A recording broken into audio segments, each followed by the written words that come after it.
Hello to the side and back. Welcome to Bubbly Toki. I am your host Tokika Uzuru, also known as Toki, that is Loki but with a T, Toki. And today we are going to be talking about three main things. Specifically, freedom of speech, freedom of religion, and why the vocal minority is always the issue when we talk about anything, not just politics. But before I go ahead and talk about that, one, I will be filming my main project that I'm working on, which is the reason why this video is being done right now, on Thursday, as per the usual, and we'll try to get it out on Monday, well, the following Monday, instead of Tuesday, because I don't know, I'm sitting on a card, and the tea that I am drinking through a straw right now,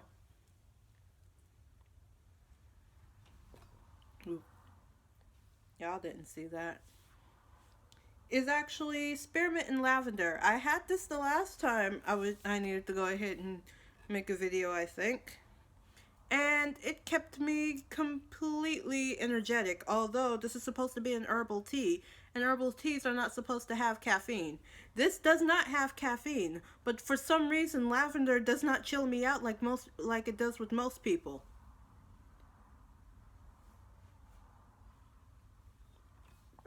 So while we're basically high off of lavender right now, we're going to go ahead and talk about politics. Yay! No one really fucking cares about politics.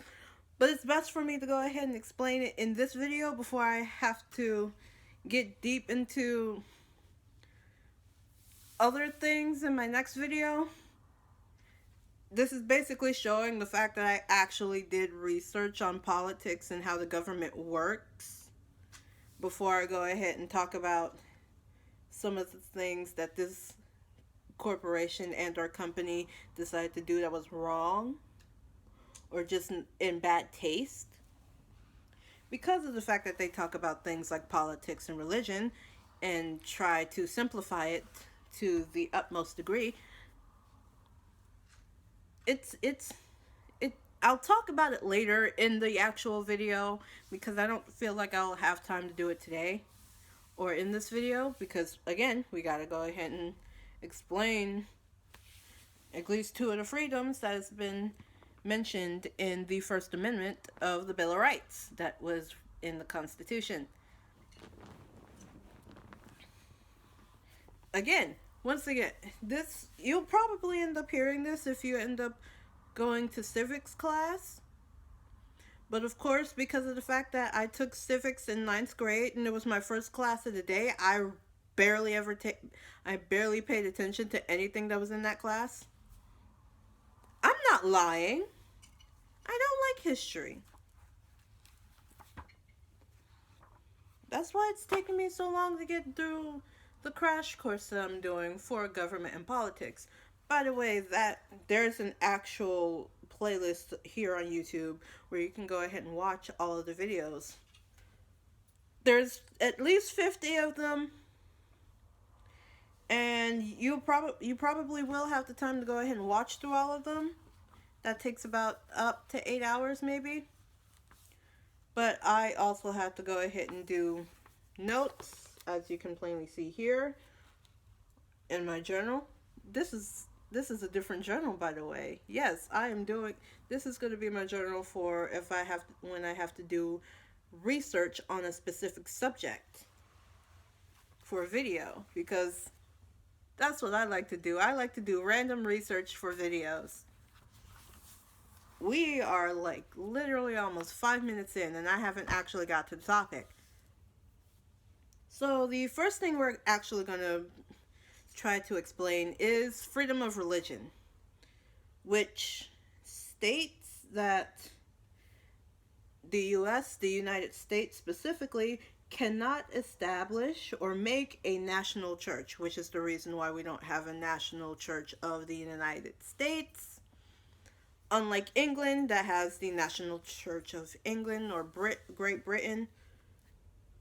And it also states that the U.S. or United States does not have any state endorsed religion, nor does it write its laws based on any religious ethics.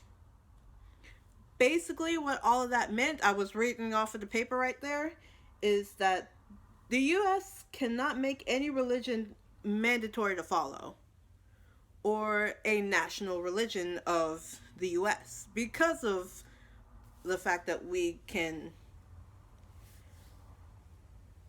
decide to follow any type of religion we want to here.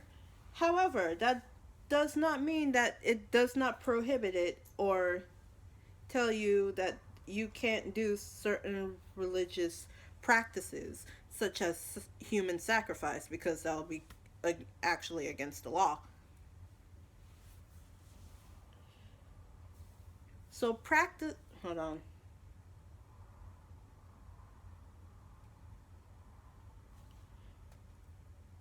You can't be prohibited from being part of a certain religion, although it doesn't mean that any religious practice is okay.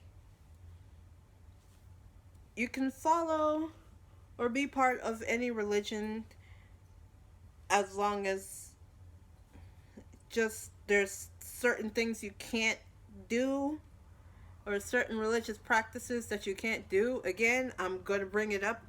Human sacrifice. Alice of the Human Sacrifice. Alita, you know what I'm talking about. And that's about it. That's about it for freedom of religion. That's fairly simple. Fairly simple to go ahead and understand, right? Right? Right. We're going to go on to the second one, which is going to be a bit more difficult to explain, which is freedom of speech. Now, everyone continues, mainly people of the older generation, or people that are older than like 45 at least, that I've met, people that feel like they're entitled, that they can go ahead and say whatever they want because freedom of speech is part of the First Amendment. And although, yes it is, here, I again took notes, it's only the primary reason that we have freedom of speech is to allow for public criticism of the government. Basically, we can go ahead and say the government sucks, and the government cannot legally do anything about it.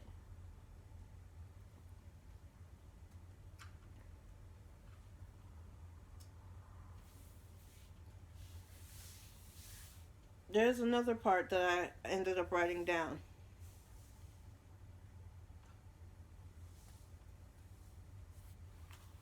Oh, where's the other thing? The First Amendment, or freedom of speech, protects you from the government doing things that try to deny your speech, but not anyone else. And that basically means you don't have an absolute right to say whatever you want, wherever you want, to whomever you want, and not suffer any consequences of doing so. You want to go ahead and be discriminatory? Well, great. That's kind of against the Constitution. Ow. You can't do that. By the way, my younger brother had to go to the doctor's for a doctor's appointment, and right now I literally have to watch him right as I'm doing this video. What am I doing? I just explained everything. As much as I said that was going to be very difficult to explain, I explained it properly because I took notes and I just read what I wrote. You're only protected completely for political speech and symbolic speech. Symbolic speech basically say whatever you're wearing. Like the hangry shirt that I'm wearing right now, that everyone continues to say that they relate to, I can wear it. I can literally wear a shirt that says I hate Trump, and the government can't do anything about it. Now I kind of want a shirt that says I hate Trump, just to go ahead and get on his nerves.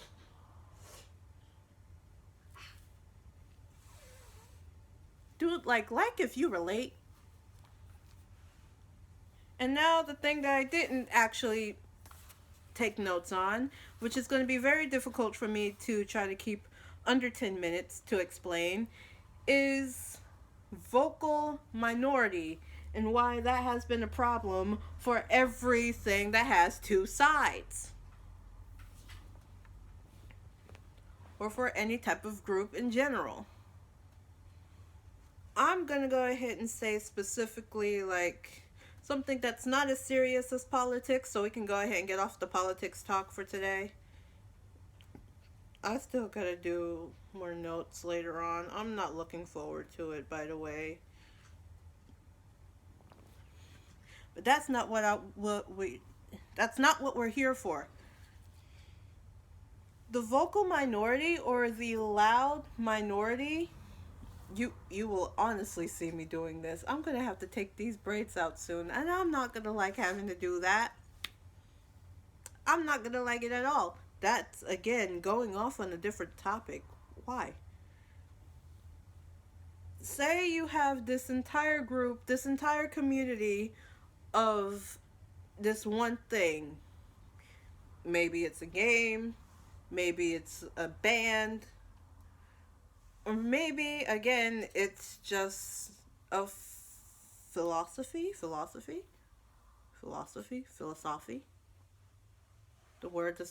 word means absolutely nothing to me anymore.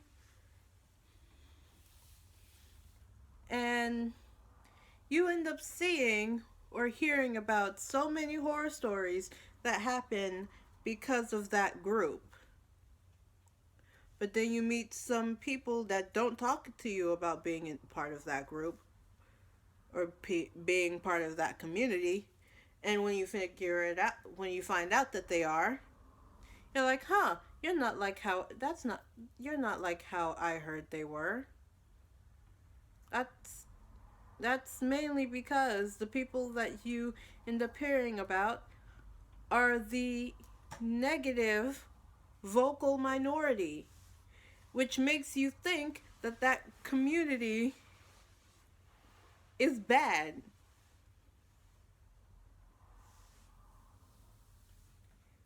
This happened recently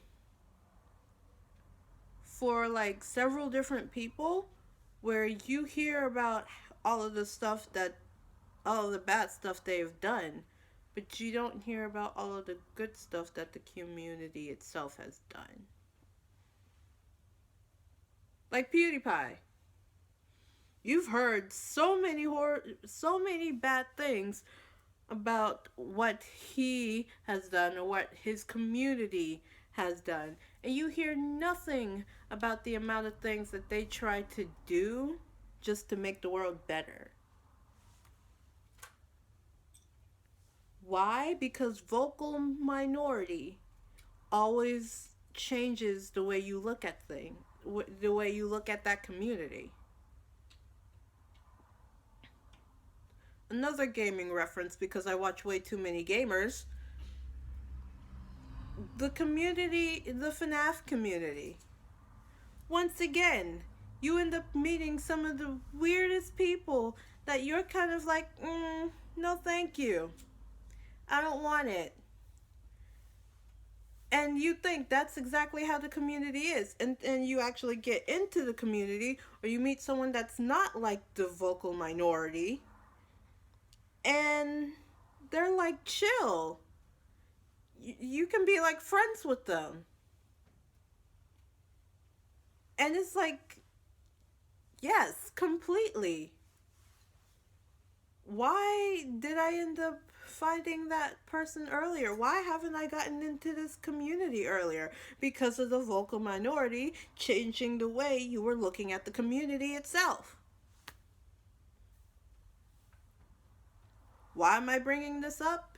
Why is it in this here video? Because it does pertain to politics. Sure, there's a group, a small group, but a vocal group, a vocal minority of conservatives that want to control other people's lives. That's definitely a thing.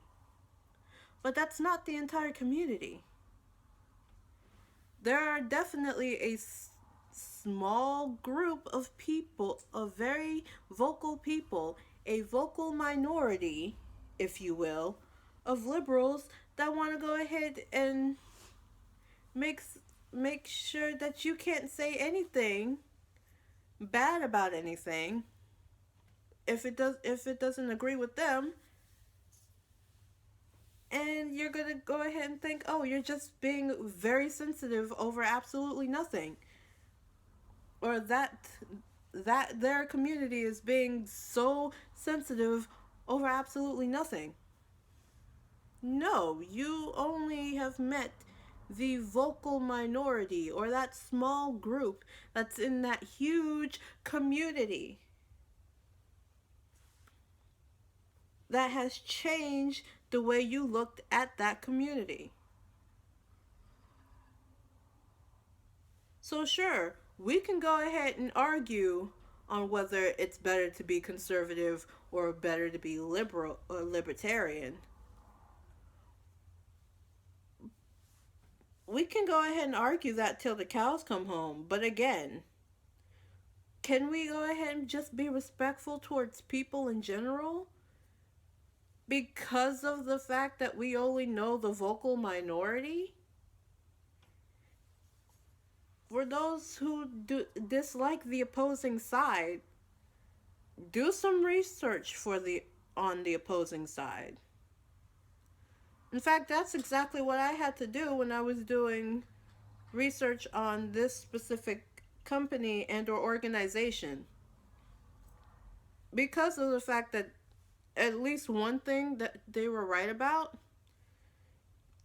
you rarely ever hear anything about the conservative side. You mostly hear negative things about the conservative side. It's like, out of everything, they are right about that. So I had to do some research just to go ahead and see what the conservative side really was about. And the fact of the matter is, I had to do that research on my own. So while I will be pointing out a lot of the things that are wrong that company or corporation has done or did, it's not because I don't like their label and that community itself. That's not how I work. I'm pointing out things that could help them further whatever message they want to go ahead and put out into the world. Because I feel like they haven't really they could have done better. And that's exactly what the next video I will be doing is going to point out. I'm also going to end up getting very ragey about a lot of things because I've had to deal with it before. This is all just an entire video of disclaimers and explaining things that I will not feel like having to do when I actually do the video next week. And now that I've talked about what I needed to, I feel better in doing so. You can go ahead and watch the next video that I do later on with all of this in mind. With what freedom of speech actually is protecting, what freedom of religion actually is, and why the vocal minority can literally be the worst thing that could happen to a community.